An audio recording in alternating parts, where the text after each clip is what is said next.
Bismillahirrahmanirrahim. Very good morning, good afternoon, and good evening, everyone, whoever is joining the session today.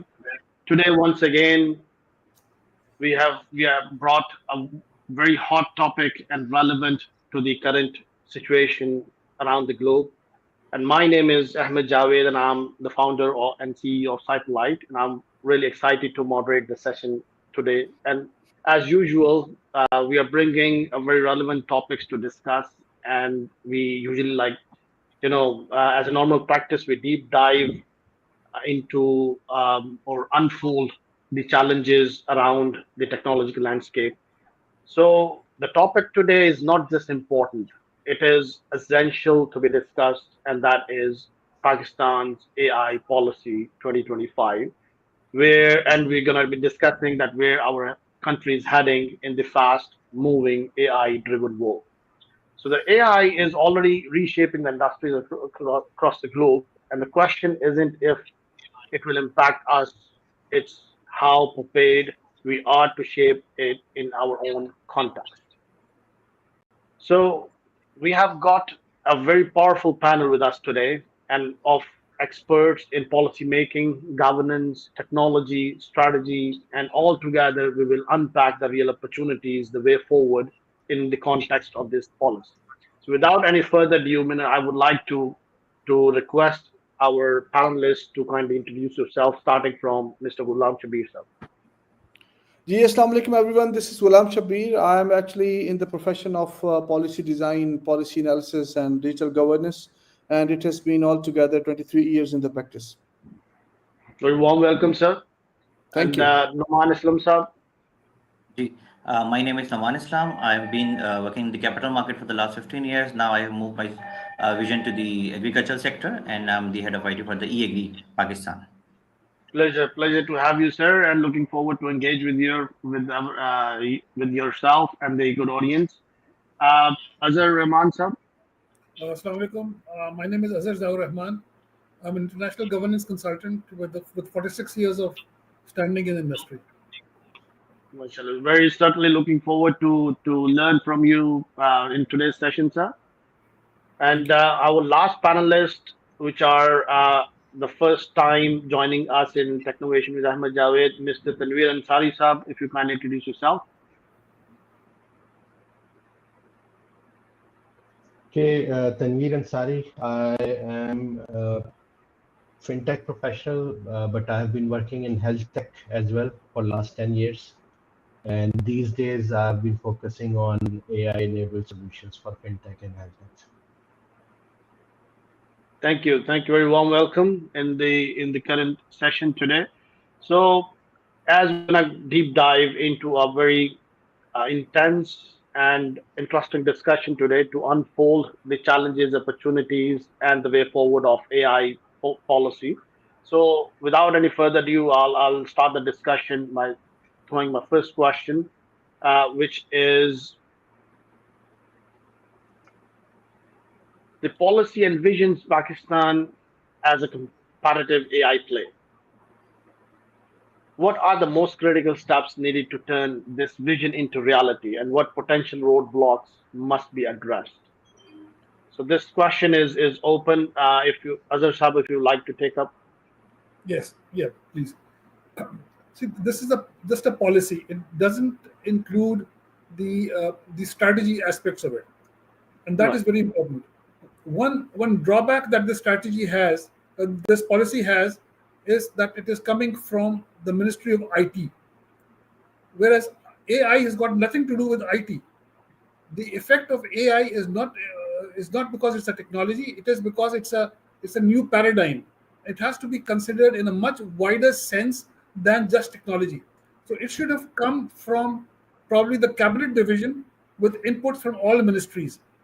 The policy right now has got a very strong flavor of technology, which is not right. It should have the flavor of a social issue and should be handled like that. So for its implementation, it should be handed over probably to the cabinet division or the planning commission, and then they can implement it better than the Ministry of IT, because Ministry of IT is limited in its vision to technology. That's my first suggestion. The second thing is that the policy does not contain anything about implementation. So that is one big drawback of the policy. Probably, what we can assume is that they may be coming up with a strategy document which will support this. But I don't think they are doing that. So that strategy should have been part of this policy document. The third thing is that AI is dependent too much on data.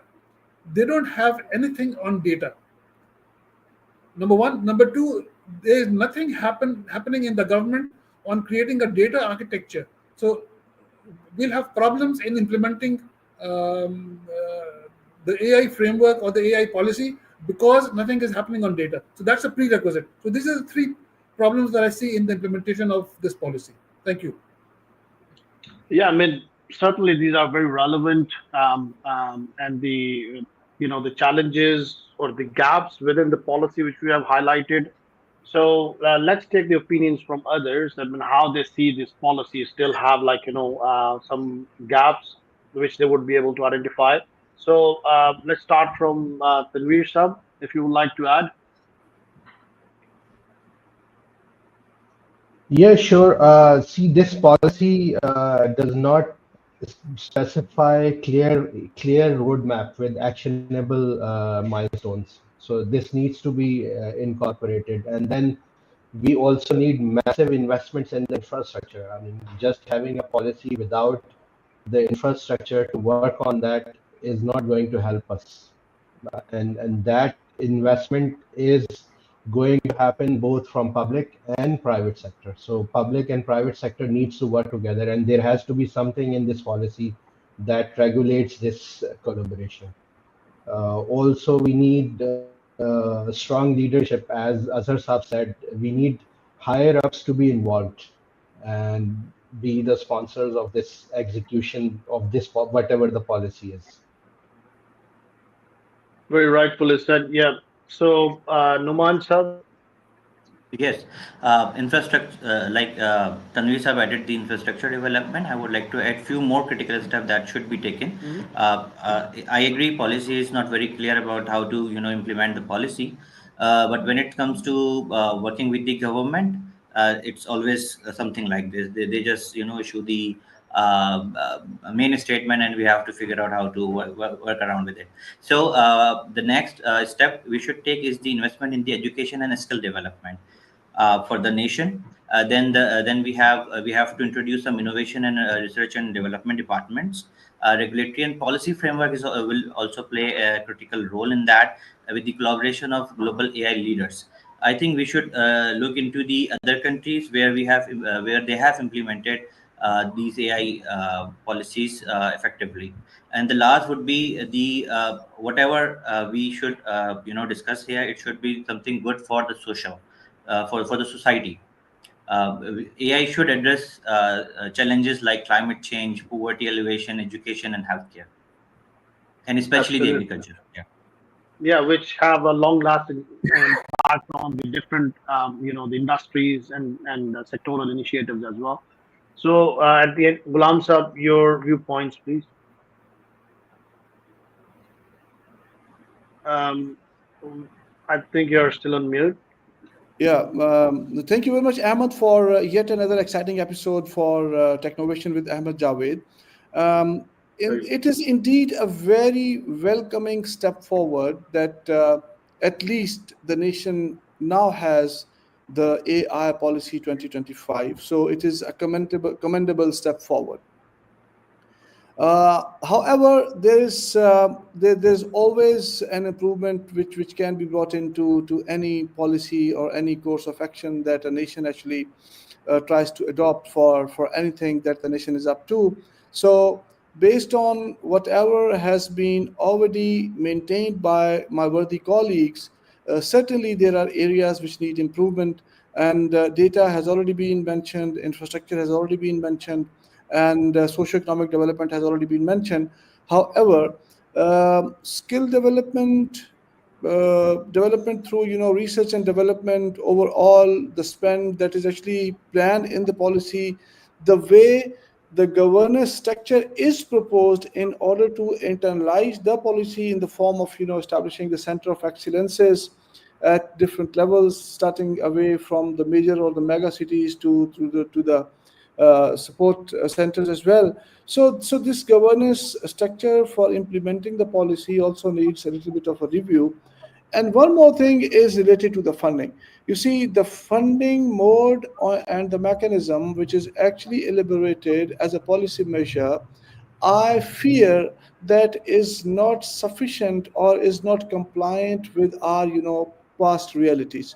So, saying this as a policy measure to introduce a fund and then, distributing the fund, the mechanism which the policy, describes, it is actually something which is prone to fail or which is bound to fail, unfortunately.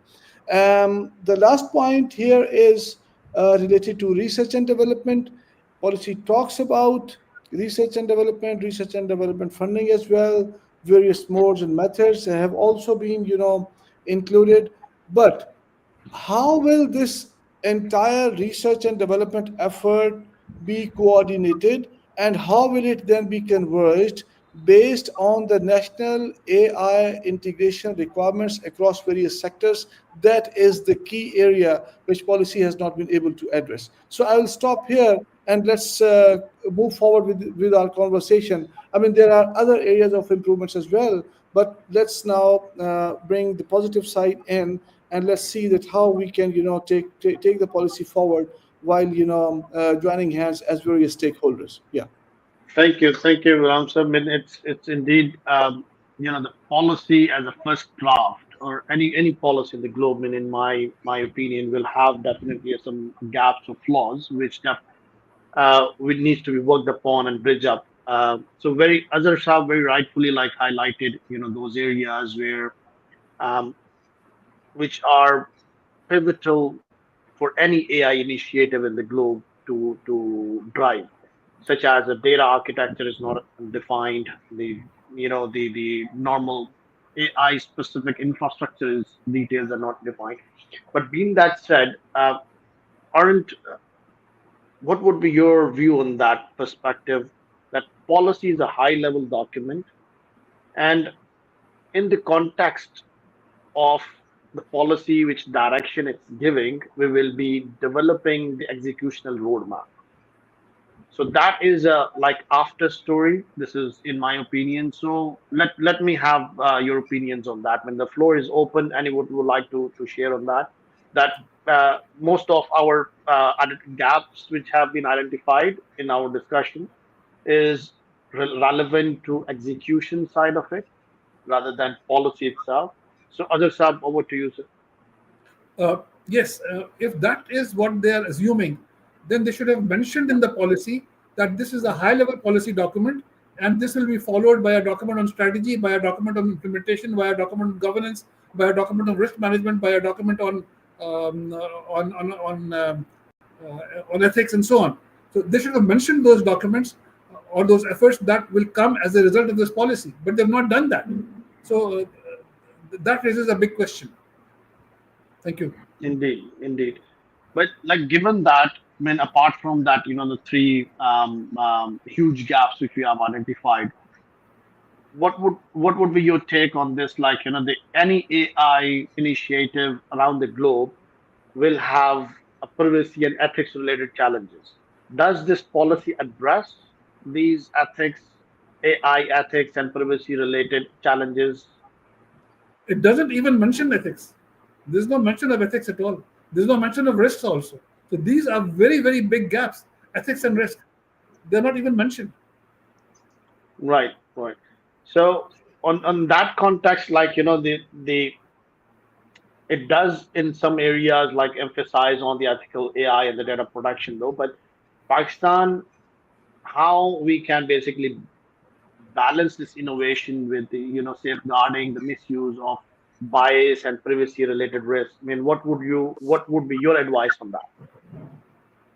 Well, as far as ethics is concerned, I've got my book, which is the only book ever written on the assessment of ethics. So they can start from there. Right. Now, when you talk of ethics based on risks. So we can write something similar on risks as well. There's a lot of work done around the world on risks.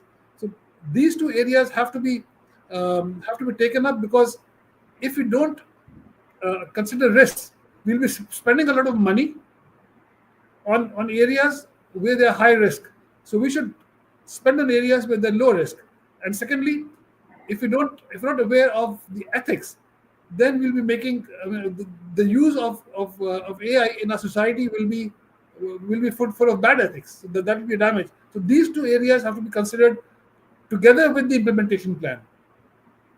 Thank you. Exactly, and as I would like to correlate your viewpoint with the point which Ghulam Sab has shared, that the right stakeholders have to be identified, as you mentioned as well. That when it's not, AI is not only a technology specific initiative. It basically infuses all its society, government, and sectoral initiatives, and it basically have an impact on each and every aspect of the human life as well.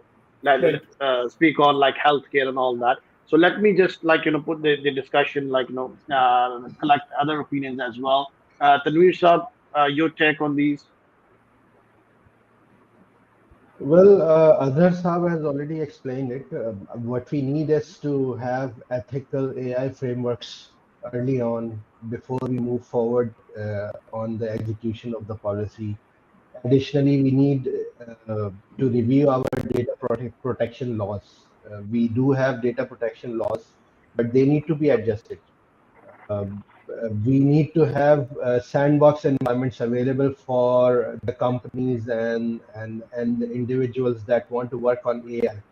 Those sandboxes must have the capacity, the technology to adhere to those standards and those frameworks, so we can as companies and as individuals experiment with our AI initiatives safely and while complying with those regulations. And then we need to have regulators. We don't have any regulators, and even if we have some, they themselves have lack of knowledge on AI ethics and even data protection. So all of these are the challenges that should be addressed. Yeah, I mean, there are a lot of challenges which are interdependent on each other, and there is an absolute need to identify all of them and prioritize based on that sequential order, the way it has to be. So I'm sure that Ghulam Sahib, you would like to shed some light on that, being an expert on putting the things in order while making the public policies. So, in addition to what my worthy colleagues have said, you see, this executional roadmap, it is altogether a structural and a governance-oriented challenge. So, policy has not been able to spell out in a very, very articulated or in a very, very system-wide approach manner that how this execution or various bits and pieces of execution which the policy is actually proposing in itself while staying within its various pillars, that how these pieces of execution have to come together. So to me, it is more of a structural as well as a governance bound executional challenge, because the policy talks of introducing at least three structures. One, there is a center of excellence of AI, which the policy aims to introduce within the country. Two, there is the integration between various sectors proposed through these center of excellence of AI, which are actually part of the policy executional arm. And those sectors are actually the independent sectors, are led by or regulated by independent bodies so far. And the third level is integration of these center of excellences with other civil society as well as private sector related businesses and private sector related enterprises, in order to provide them with a level playing field for the environment where the infrastructure is available, where the computational capacity is available, or where something like a sandbox is available. So to me, with this kind of a structure, the governance that is in place already and the kind of governance attitude we have within our public sector enterprises, be it an executional enterprise on the public side or a regulator of the public side.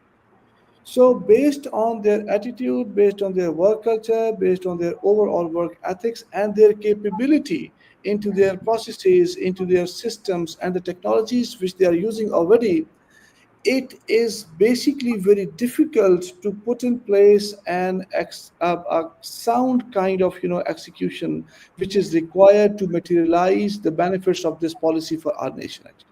So it is more of a structural and a governance problem which certainly we will be messing up with if we are not going to get our sides aligned with the governance mechanisms which are available. I mean, just as an example, you see, the policy talks of introducing a national AI fund, and that national AI fund is supposed to be led by 11 independent directors under the executive leadership of a CEO, which the policy mentions is to be engaged from the open market through a transparent, merit-oriented process.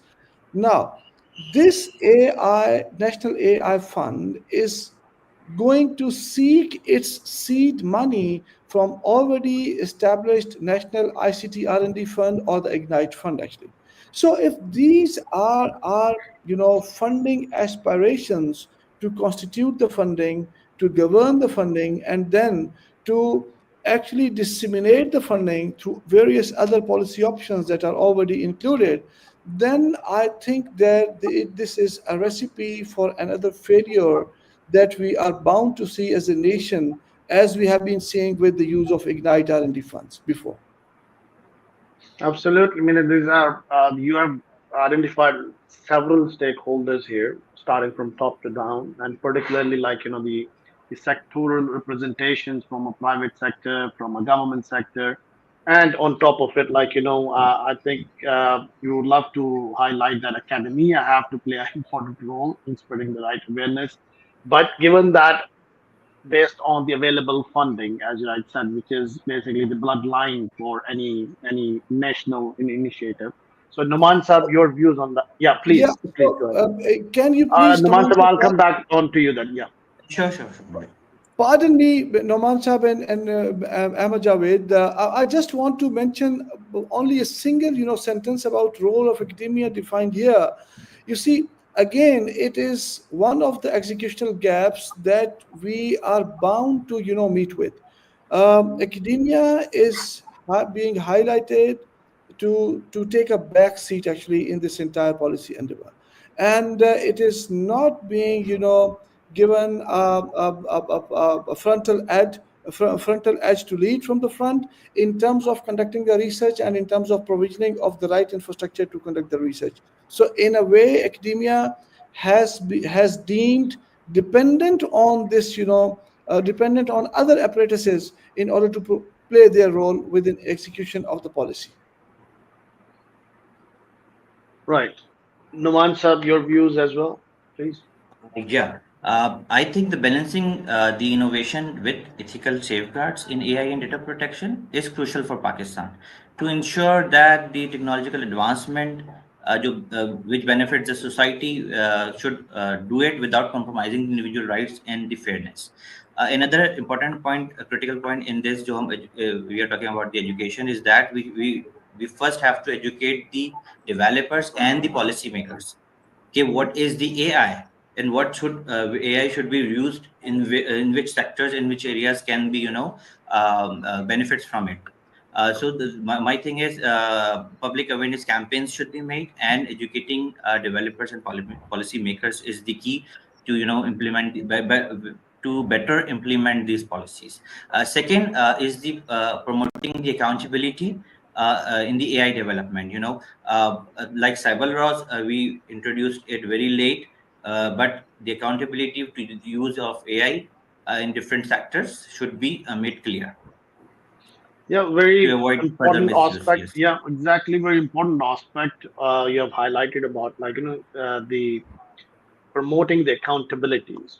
Now, other sub, in the context of what has been said, you mentioned about that, the major flaw in the policy from a data architecture point of view.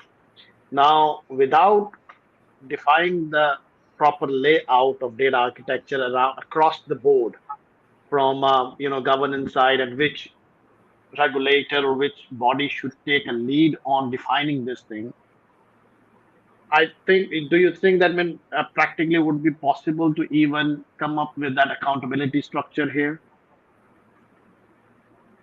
So the question is about accountability or data architecture. Exactly.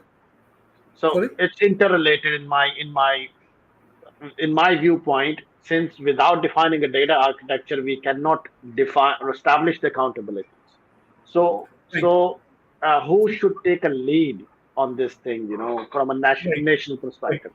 See, NADRA is one organization which is supposed uh, to have data. Right. So their law, their act has to be looked into, that what is their actual responsibility, because when NADRA was created, things were not as sophisticated as they're now. So what is the role of NADRA? They cannot be the owners of data. Are they the are they just the holders of data? Are they just keeping the data, getting data from everywhere and keeping it? So that their role has to be defined, and the data has to be owned by the respective owners. The respective owners will have to be the data stewards and the data owners, and they will allow the use of data and the mode of the use of data through NADRA. So NADRA has to be the repository of data, and that's it. Uh, uh, is there a requirement for the change of law of NADRA, or will the existing law hold for this as well? Number one. Number two, NADRA itself has to put its house in order. Their things are not as logical, as scientific as they should be. Their processes are primitive. They, they don't have good quality assurance. I know, because of certain reasons. They don't have good governance. So if NADRA is to be given this responsibility, NADRA has to overhaul itself. There have been so many scandals with NADRA in the recent years. Those have to be investigated, and the causes. Something has to be done about the systems in NADRA as well. So NADRA is the best organization to take care of the data, but the law has to be looked into, and NADRA itself has to be overhauled to be to be ready for this big responsibility. Thank you. Thank you. Thank you very much. Yes, indeed, but I would definitely endorse your viewpoint in, like, being Nadra should take a lead in terms of laying out the foundational, I would say, the layout of the data architecture. But still, yani, there are other the stakeholders will be definitely involved. So I'll move the discussion forward by asking one question from Tanweer Sab. Is the in the given that what has been said, like the given discussion, we do understand that such a national level initiative of AI, there is a massive kind of uh, the infrastructure design and implementation would be required. The computational power and the AI, now these days, it's more kind of buzzwords of agentic AI and further modernization as well. So, how do you think that who and how this AI infrastructure should be defined and driven? Who should take a lead and how it should be done? Well, Ahmed, it has to be public-private partnership. It cannot be done by government alone or the private sector alone, because it requires massive amounts of investments. We need lots of data centers, lots of computing power, lots of electricity, obviously, internet bandwidth. All of these require coordinated efforts between private and public sector. Government has to take the lead. Industry professionals, such as policymakers, governance, and digital uh, experts, I mean, people like Ghulam Saab have to engage. There has to be a committee consisting of experts from the industry, from the academia, from the public sector, and that has to drive this forward. We might need specific funds, venture capital firms to be established that can invest into such kinds of projects. All of these initiatives will need to be implemented. Yeah, I mean, you reminded me that, the aspect of recently, not very recently though, but it's last year there was a Digital Nation Act got published out. It was having a very important pillar of DPI, so the digital public Yeah. infrastructure. So, Ghulam Sir, does it have any relation to that as well? Can we combine these initiatives in order to develop and drive this AI initiative nationwide? Yeah, certainly, Ahmed. This is indeed, I mean, as Azhar Saab has maintained already, I mean, AI is not a technology. It is altogether a combination of, Mhm. various technologies, and it is altogether a mechanism in itself, but with a lots of promise actually, and lots of capabilities to integrate a number of technologies for a number of reasons, right? And yes, here, since we are not digitally aligned in terms of, digital infrastructure as well as digital governance altogether, so whatever initiatives are being taken now, those initiatives require to be very well integrated at the back end, because you see now at least we have the fundamental governance mechanisms, governance apparatus, as well as a high level of realization in place altogether. So, for example, I mean, that Digital Nation Act or the Digital Nation, ambition that you have just mentioned, this policy seemingly has no relationship with that. And correspondingly, or in and or retrospectively, this policy has provisions which has to do a lot with the provisions of that Digital Nation Act as well, right? Especially when it comes to data protection, and especially when it comes to bringing in the governance structure. So now there are three different governance structures which are given in that Digital Nation Act 2025.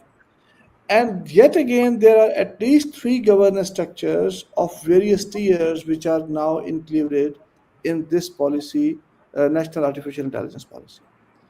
So, if this is the kind of state of affairs that an act which, by virtue of our constitutional structure as a country, is a binding on the government as well as other stakeholders per the purview of that act, you see, if that act is not in synchronization, which is about digitalization of all everything, or digitalization of the whole nation, if that act is not in synchronization of the, or if this policy is not in synchronization retrospectively with that act, so here we can clearly understand or decipher that what kind of a policy or lawmaking approach we are actually trying to deal with, and what kind of results it is going to give to us. We can imagine from these endeavors in themselves actually.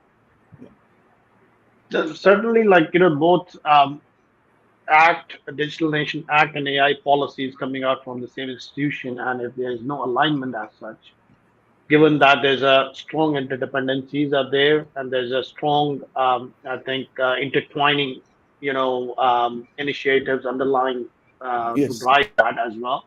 Because in my, as far as I see, like, the execution roadmap cannot be defined for each segment separately. There has to have a clear dependencies on each other. So that's Certainly. there, yes, and that's, I think, a major governance flaw as well. And in that said, like, it's been, I think, repeatedly said already by Azhar Saab, by Nouman Saab, and Tanweer Saab as well, and your good self, is that there has to be an upper high. It has to come from a top-down approach, and without that, we'll not be able to integrate the relevant national institutions together. We won't be able to bring everyone on the same platform and to drive in a same centralized, integrated initiative manner. Being that said, even funding as well, the Ministry of Finance has to be involved and so forth. But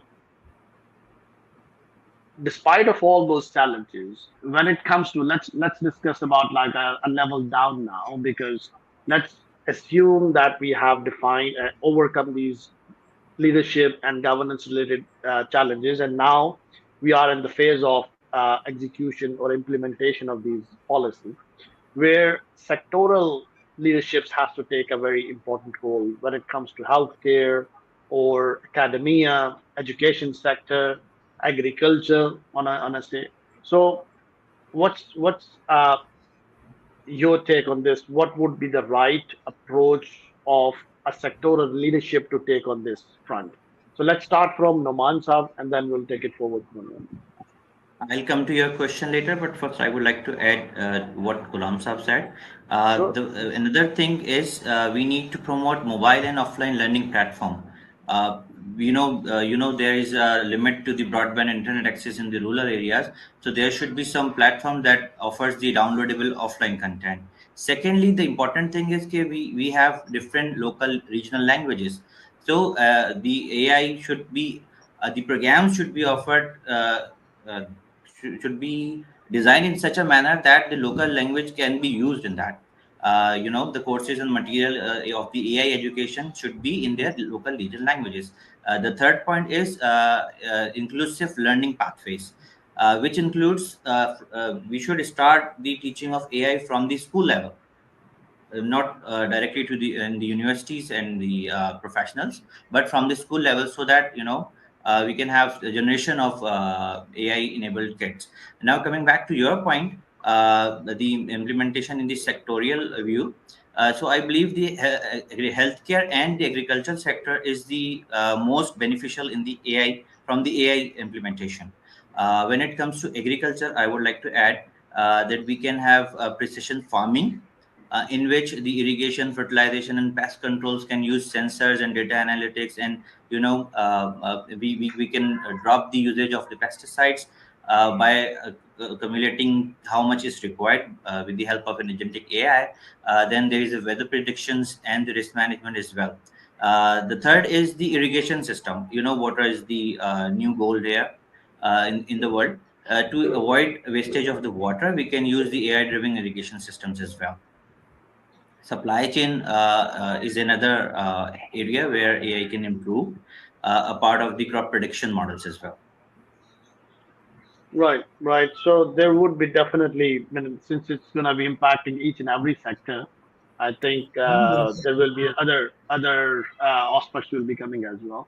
So Tanveer Saab, your viewpoint on in the other sectors as well. What would be the benefits of Yeah, so adopting AI? right. So I have been working in healthcare and financial sector, but I believe healthcare is an area that needs AI immediately, and the biggest impact will be on healthcare, and then maybe agriculture would be the second one. I mean, we have shortage of specialists, consultants, doctors, facilities. We could use AI-enabled solutions and services. For example, we could have AI-enabled telemedicine solutions implemented in rural areas of Pakistan. We can have, for example, uh, computer vision models for automated radiology report analysis, disease detection. We can use predictive analytics for pandemic outbreak detection, early on detection, stuff like that. I mean, there are lots of opportunities within healthcare where we can use AI in Pakistan. No, without any doubt, there are like hundreds of applicable use cases of AI within the healthcare and in any relevant industry. So let's take Azhar Saab's opinion on this. I mean, what are the other sectors which can benefited from this AI adoption? See, our main industry is agriculture and manufacturing. Right. As far as agriculture is concerned, I got a project 2 years ago in Abu Dhabi for designing the data architecture of food and agriculture. I started working on it. Nobody in the world, even the Food and Agriculture Organization, have designed a data architecture. So I had to do it from scratch. There is no university in the region which teaches data architecture or data governance. So, first we have to have skills for data governance, and then we create the data architectures for the critical areas that we have. One of the critical areas is law. There's a very positive development last week, 3 days ago. The Supreme Court has appointed a committee. They've got tons of money. Supreme Court have got tons of money, which has been collecting over the last decades. They have formed a committee to transform the judicial system of Pakistan, and Justice Mushir Alam has been appointed the chairman. So I was with him for 2 days this week, and he agrees with what I've been doing. I've got a complete roadmap for the transformation of judiciary, which starts from designing the business. The first thing that you have to do to transform to bring AI into any industry is to define the business of that industry, and nobody has done that. So the first thing we'll define is the business of law in Pakistan, of judiciary in Pakistan. To do that, the first assumption that we'll have to do is the judicial system of Pakistan is a conglomerate, and this was agreed upon by Justice Mushir Alam and his colleagues. So that's the first assumption. So, and that applies to any domain. The first thing you have to do is, if you go into health, you have to assume that the health industry is a conglomerate. Then you have to define the business of that conglomerate. And when you define the business of that conglomerate, you have to define the processes, the procedures, the rules of that conglomerate, of that business. Having done that, then after doing this, you will be in a position to identify the data of that business. Once you've identified the data of that business, now you've got the baseline to bring in AI into that industry. Unless you do that for every industry, your introduction of AI in that industry will be haphazard and will result in a loss of effort, loss of resources. So whatever the domain, you have to do this in this order. And this is what I've laid down in my book. And this comes from industry standards. This comes from TOGAF. I don't know if you're familiar with TOGAF. And this comes from Lean Six Sigma. So I've combined Lean Six Sigma with TOGAF, and this is the result that I've come up with. So whatever the industry, we have to go through this very painful process to be able to utilize AI in that industry. Thank you. Absolutely. You have drawn a clearly executional plan for any AI project, whether it's a nationwide or even for the enterprises as well. But you have taken an example of a very sort of unique and niche area, which I think the AI architects maybe will not be able to even think for generations to come and design data architecture for judiciary, and which is a very important aspect to look at it. And someone said a very nice quote once, which I heard in a conference, is that there is no AI without IA.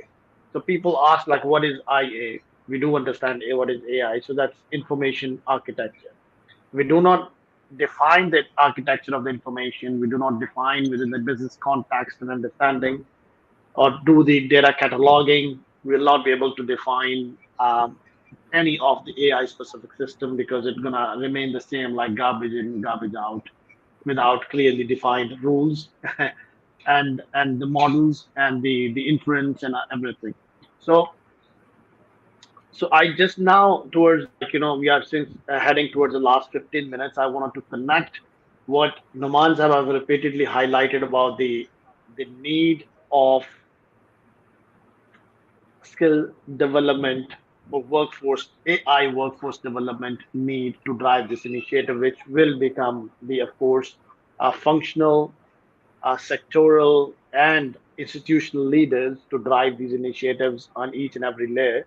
And without that, we'll not be able to even, practice the accountabilities appropriately as well. So I would like to start from Ghulam Shabbir Saab, because from your experience, we have learned a lot already about how we're going to define the accountability framework more in a well-connected manner. Yes, I mean accountability framework from the perspective of adopting AI, or just I mean from the viewpoint of skill development. Can you please elaborate See, that? see, in the same context, the AI adoption in the context of this policy would require a skilled workforce to work Yeah. in the direction given by this policy. Yeah, you see, now this accountability is actually the key, because if AI is bringing the promises, then certainly we must be very, very cautious of the perils. And accountability is one that measure that can help us to deal with the downside of AI. And whatever approach we take, accountability, ethics, um, AI usage or implementation with the guardrails. I mean, it lies at the heart of the entire, AI-led development or AI-led transformation. So this is a reality that now AI is basically about everyday life. So from my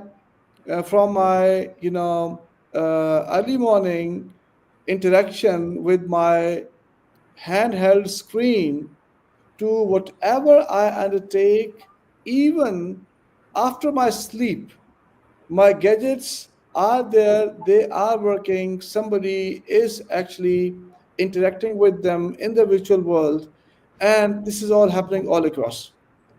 So, with this kind of the proliferation of AI usage all across, it it cannot be done without accountability. But unfortunately, we have not been able to put in place a requisite level of foresight to handle the ethics, accountability, as well as ethical adoption of AI side, even within this policy framework. And on top of this, we have already very, very weak legislation in place to handle the accountability by the state or through the state. You see? So, here again, if we cannot do it, for example, holistically, then there is a lot of onus on various sectoral leaders or various sectoral stakeholders to at least come up with some form of framework or some form of approach which can help us implement AI in an accountable and ethical manner. You see, so however, it is with a lot of pain and agony that I have to share that this entire chapter is missing in the existing policy which has already been enacted. You see, and Absolutely. exactly, and when I read this fact with the sectoral focus, and that is healthcare, for example, and that is agriculture, for example. So I see that I am actually trying to deal with the efficiencies of AI in a very, very, vacuum oriented manner. You see.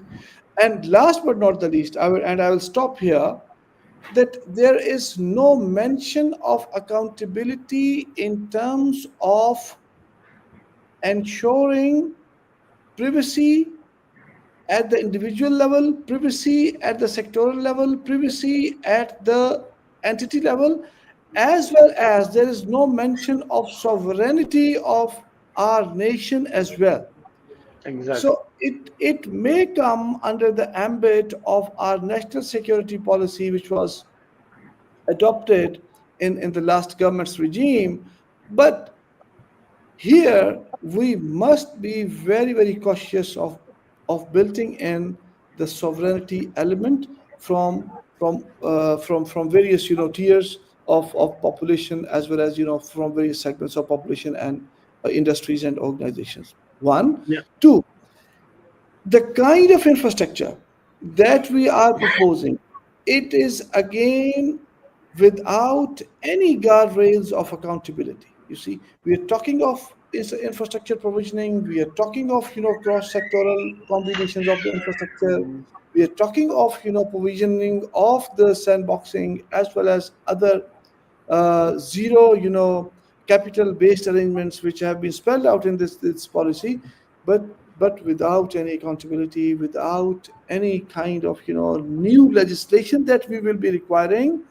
And we must not forget that we need to actually be responsible enough to actually track the entire life cycle of AI implementation across, in order to ensure explainability and provide the algorithmic integrity related, proofs, as well as the proofs of identity. So, but this is grossly missing, and we Thank need to you. build. Yeah. Thank you, Ghulam sir, to comprehensively explaining the I would say like the 5 Ws of accountability in this context of this policy. So let's because considering the time factor, then I would like to request Nouman sir to please, if you can define these 5 Ws for driving the AI training and awareness campaigning nationwide in context of this policy. Right. Again, I have to add something with the previous question. It is said, the AI is as good as the data is based on, right? If the data is biased, then your AI results will be biased as well. So the accountability of the data should be the first key in accountability of the AI. So The that's second exactly, is, sorry to interrupt hmm, you, but that's very in the context of your point. It came to my mind that the recent in the recent talk which I mentioned, that there is no AI governance without data governance. data governance, So right? the data governance is a starting point to define the AI governance in terms of addressing the ethics related issues, privacy, and all that. But just from my question point of view, if you like, if you kindly like you to shed some light on how, from an executional point of view, that the who should take a responsibility in driving the training and awareness campaigns, and what should be considered and how it needs to be done. Right. Firstly, this is not the only job for the government, not the job Mhm. for the private sector. It should be a public-private sector working together. Like my other colleagues have mentioned this as well. Again, I have earlier mentioned that the AI education should start from the schools. We should design a curriculum where it should be included in the school curriculum, so that the children, the next generation or the hope of Pakistan, can have a better a view of how to get AI better results from the AI. Another is human in the loop. If you have heard the term HITL, human in the loop, what it does is affecting people's life and rights. Again, मैं थोड़ा सा उससे हट जाऊंगा point से, but I think it should mention here कि जो No worries. hmm, hmm. Please go on, man. I'm sir. No worries. Yeah, you carry on your discussion, your point. Right. Potential roadblocks की अगर बात करें तो there is a lack of awareness and expertise, balancing innovation with regulation, enforcement of ethical guidelines, and cultural Mhm. and social resistance. Right. Right. So just from that context, Azhar sir, now we have discussed quite a lot about accountabilities, and you mentioned about the lack of governance as well. Now, governance means like, who gonna be governing and driving these initiatives in their own capacity. So, from your point of view, what would be the governance responsibility of the sectoral leaderships when it comes, for example, when it comes to healthcare sector? So the Ministry of Health has to take a lead, or in a financial sector, the State Bank of Pakistan should take a lead. So first of all, combining all the points, the lack of skill set there, lack of awareness for themselves, no data architecture. But I think running these training and awareness campaigns on a sectoral level can solve a lot of our problems. So, in this context, if you can shed some light on their role of sectoral leaderships. Yes. The problem with governance is that we don't have governance people in Pakistan. Governance as a subject is not taught anywhere in Pakistan. Not in any Right. business school is governance taught. So that is a problem. We don't have any institutions of governance except for the Pakistan Institute of Corporate Governance, and all they're doing is corporate governance, which is a very small aspect of governance. So there's nobody dealing with governance in a wider perspective. So what I've been doing is that uh, with Shabbir Saab, we've designed a center of excellence model, uh, which we'll be implementing in one university, and in that center of excellence, we'll be creating people who will be uh, um, implementing IT in the organizations, starting from the top, which is governance. So for the first time, we will have training on governance in Pakistan, not only on corporate governance, but on a wide aspect of governance, which will be required, which is a very very strong prerequisite for implementing AI. So the objective is to have the right people to have governance. We don't have consultants, even the international consultancy, the big names, they don't have governance consultancy. So we have to create our own people for the implementation of governance, so that we are ready to adopt AI. That's one area. The second area is governance of data. Nobody in Pakistan teaches data governance. So we need people who know how to govern data. Nobody in Pakistan teaches information governance. Nobody in Pakistan teaches ethics governance. Nobody in Pakistan teaches risk governance. So all of these aspects of governance have to be taught. We have to create people, use them to transform our own institutions, and then send them abroad to do the same. Nobody in the world is working on these lines. So we've got a big market which we can get into, just like we got into the banking market in the 60s. So that's an opportunity, not a threat. Thank you. Thank you very much, Azhar Sab. From your point, there are a lot of challenges on the ground, though. But yes, it's a pivotal need to work in a more collaborative and the coordinated manner from all the stakeholders, where academia plays a very important role. So Tanveer Saab, coming to you, would you like to add on what has been said by the other respected colleagues? Well, Azhar Saab's initiative is very interesting, and I would just say that academia, government, and private sector, they all have to collaborate. Government has to take the lead because they're the regulator and the custodians of this initiative, and we have to work in collaboration. No one party can govern or implement this whole thing. Government will have pivotal role in this. Ministry of Health can focus on healthcare. State Bank, like you said, can focus on financial sector. By the way, speaking of that, governance and public sector automation is another area that can have very strategic impact of implementation of AI.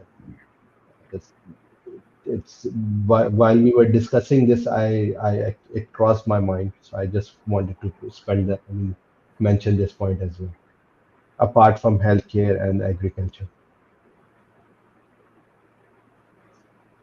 Right, right. So So if I try to connect the missing dots here, so what we can basically gather the jewels here from the what has been all of your experts have said is Guys, that have to we do need to.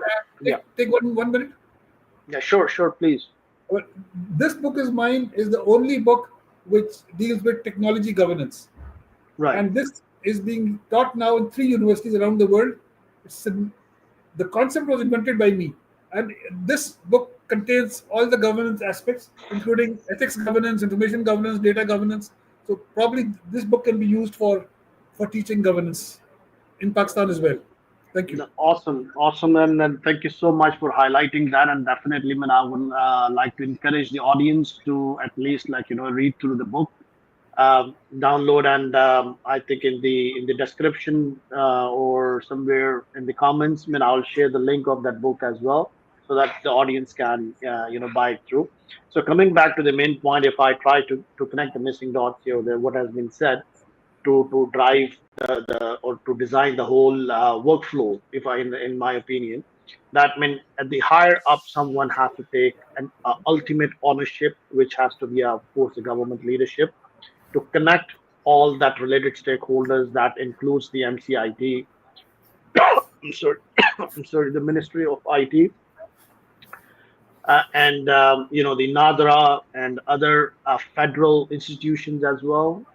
And on top of it, of course, without any second opinion, the absolute need of great level of funding as well, as Ghulam sir mentioned, to drive this nationwide policy. And it is not only a technology initiative; it's going to impact each and every aspect of our lives. You name it, and every sector, every industry needs going to be transformed by this AI adoption. We name it like education, financial, agriculture. We do have a big, strong tanning industry. We do have itself a technology industry on its own, but there are fundamental challenges to define the ground, level, the ingredients which we need to to implement before we start developing a perfect recipe of success.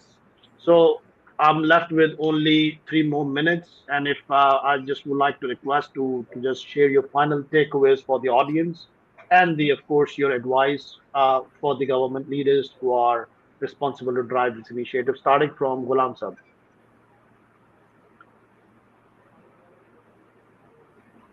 Yeah, thank you very much, Ahmad, for actually organizing this session. And I mean, the key takeaway is that, Alhamdulillah, we must all thank Almighty Allah that we have now this national policy document, that is Artificial Intelligence Policy for 2025. It offers certainly a lot of leverage to the ongoing efforts being put in place in the space of digital governance. However, we need to be more savvy, and we need to be more wisdom oriented when it comes to implementing the policy altogether, while addressing the key areas, the key needs of our society as well as our nation, in order to reap the maximum of the benefits that can be offered by the mechanism of artificial intelligence as well as other upcoming technologies. So I wish all the policymakers as well as all the government leaders the very best on the road to implementation of this policy, and we stand firm with their efforts, and wherever they require our support, we can certainly extend that as well. Thank you very much. Thank you. Thank you, Ram Shabbir sir. Nouman sir, your final takeaway, please. Yeah, I think to create an ecosystem conducive to successful AI research and commercialization, we need a well-rounded approach that combines financial incentives, regulatory clarity, and collaborative framework. Okay, by offering funding opportunities, creating incentive structures, fostering talent development, and building a strong partnership, by doing this all, we can ensure that the synergies between the academia and the industry, with the government's help, drives innovation and adoption for the AI technologies. Perfect. Thank you so much. Azhar sir, your final takeaways, please. What we need now is some documents that support this policy. For example, the strategy document, the data privacy document, the data architecture document, data governance document. Unless these documents are created and they support this document, we cannot proceed with the implementation of AI in Pakistan. Thank you. Right, right. Very, very strong and very important aspects you have highlighted. Thank you very much. Tanweer Sahab, your final takeaways, please. Well, apart from policy and all those regulatory work, AI is already here and AI is being implemented and is being used. So we should, as the industry, start with high impact, low cost investment AI pilots. For example, in healthcare, using AI for automated radiology diagnostics. And then public-private synergy between academia and industry to build the skills for AI, relevant skills for AI, for, I mean, not just AI skills. And then we should work on inviting global investors for the investments into our industry. We have to show the world that we're not behind, we're onto it, and we are shaping the global AI landscape. So these are the things that we should work on. And government again can play a very important role in it. Industry can play its own role. Academia can play its own role. Absolutely. And then you have highlighted a very, very important point is like, the bring the foreign investment and international community as well. We have to present ourselves as the leaders in this AI adoption technology all around the globe. And so, with this said, our time limit is over. I mean, I would like to thank you all who have joined this session today, and I'm sure that in the audience, everyone must have learned a lot from this powerhouse panel. And as usual, we are always have a feel that time is not enough to discuss these very important topics 1 hour, but we will definitely come back again in another episode of Technovation with Ahmad Javaid with more relevant and important topics which we need to address. With this thing, thank you so much, everyone, for having this discussion. And thank you so much, Ghulam Saab, Nouman Saab, Azhar Saab, and Tanweer Saab for joining the session today and contributing your viewpoints. Thank you. Thank you. Have a nice day.